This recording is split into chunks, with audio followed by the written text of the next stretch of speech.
অচরাকো পরবর্তী সংবাদে আবারও কি ভারতের ভূস্বর্গে এবার রক্তাক্ত কিংবা হামলা হওয়ার ছক? এই আশঙ্কাটা কিন্তু এড়িয়ে যাওয়া যাচ্ছে না, কারণ ইতিমধ্যেই যে খবর আমরা পেয়েছি, জঙ্গলে তিনজনের সন্দেহজনক আনাগোনা কিন্তু এক প্রকার শুরু হয়ে গেছে। সম্প্রতি যে ঘটনা ঘটেছে তারপর কেন্দ্রীয় সরকার যখন সন্ত্রাসবাদের বিরুদ্ধে যুদ্ধ ঘোষণা করেছে, তারপরই রীতিমতো কেন্দ্রীয় সরকারকে এক প্রকার চ্যালেঞ্জ জানিয়ে যেন সন্দেহজনক কিছু আনাগোনা লেগেই রয়েছে ভূস্বর্গে। বাড়ছে উদ্বেগ স্থানীয়দের থেকে খবর পেয়ে। কাশ্মীরে অভিযানে এবার নিরাপত্তা বাহিনী রয়েছে। বিস্তারিত যাব, আমাদের সঙ্গে যুক্ত হয়ে গেছে প্রতিনিধি প্রেয়সী সাহা। প্রেয়সী, কি জানতে পারছো এই মুহূর্তে, কি আপডেট রয়েছে? দেখো শতাব্দী, এই মুহূর্তে আমার কাছে যা আপডেট রয়েছে তাতে দেখা যাচ্ছে যে জম্মু কাশ্মীরের কাঠোয়ায় আজ তল্লাশি অভিযান শুরু করেছিল নিরাপত্তা বাহিনী এবং পুলিশ সূত্রে এও জানা গেছে যে এই এলাকায় কয়েকজনকে নাকি সন্দেহজনক ভাবে ঘোরাঘুরি করতে দেখেছিল ওই এলাকারই এক স্থানীয় বাসিন্দা। আর তারপরে নাকি তল্লাশি অভিযান শুরু করেছে ওইখানকার পুলিশ বাহিনী। আর পুলিশ এও জানিয়েছে যে কাঠোয়ার হীরানগরের সালাদিতে তিনজনকে নাকি সন্দেহজনক ভাবে ঘোরাঘুরি করতে দেখেছেন ওইখানকার এক স্থানীয় বাসিন্দা। আর তিনি নাকি পুলিশকে এই খবর দিয়েছিলেন এবং তারপরেই শুরু হয়েছে যৌথ অভিযান। আর এখন তখন থেকে ওইখানে জাতীয় সড়কেও তল্লাশি শুরু হয়ে গেছে।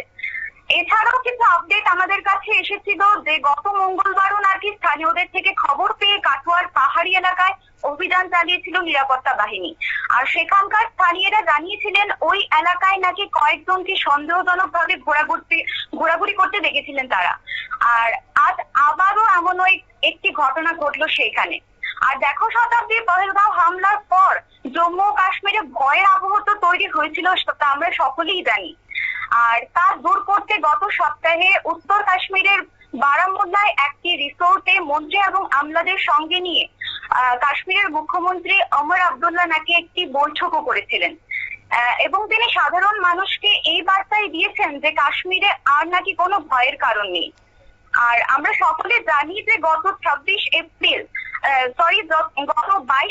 পহেলগাঁওয়ে জঙ্গি হামলায় যে 26 জন পর্যটককে নৃশংসভাবে হত্যা করেছিল পাকিস্তানি জঙ্গিরা, কিন্তু ওই ঘটনায় মূল অভিযুক্তদের এখনো কোনো খোঁজ মেলেনি।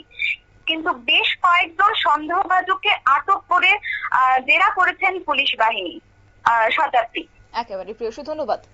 আপনারা শুনলেন আমাদের প্রতিনিধির বক্তব্য। অর্থাৎ ইতিমধ্যে যেদু কার্যত 22 এপ্রিল যেভাবে পেহেলগাম হত্যাকাণ্ড সংঘটিত হয়েছে, যেভাবে সন্ত্রাসী কার্যকলাপ হয়েছে, তাতে করে এখন কিন্তু রীতিমতো আতঙ্কে রয়েছেন অনেকেই। আর সেই জায়গা থেকে এবার ভূস্বর্গে আবারও হামলার ছক এই মুহূর্তে লক্ষ্য করা গেছে। বিশেষ করে তিনজন জঙ্গলে রীতিমতো সন্দেহজনক আনাগোনা, হয়তোবা জঙ্গিরা হতে পারেন কিংবা পাকিস্তানের সেই ক্ষেত্রে মদত থাকতে পারে বলেও কিন্তু একটা অনুমান করা হচ্ছে।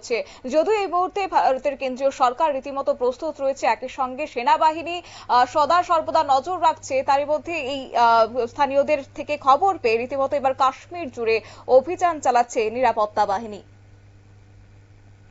নিয়ে নিচ্ছে ছোট্ট একটি বিজ্ঞাপন বিরতি, সঙ্গে থাকুন।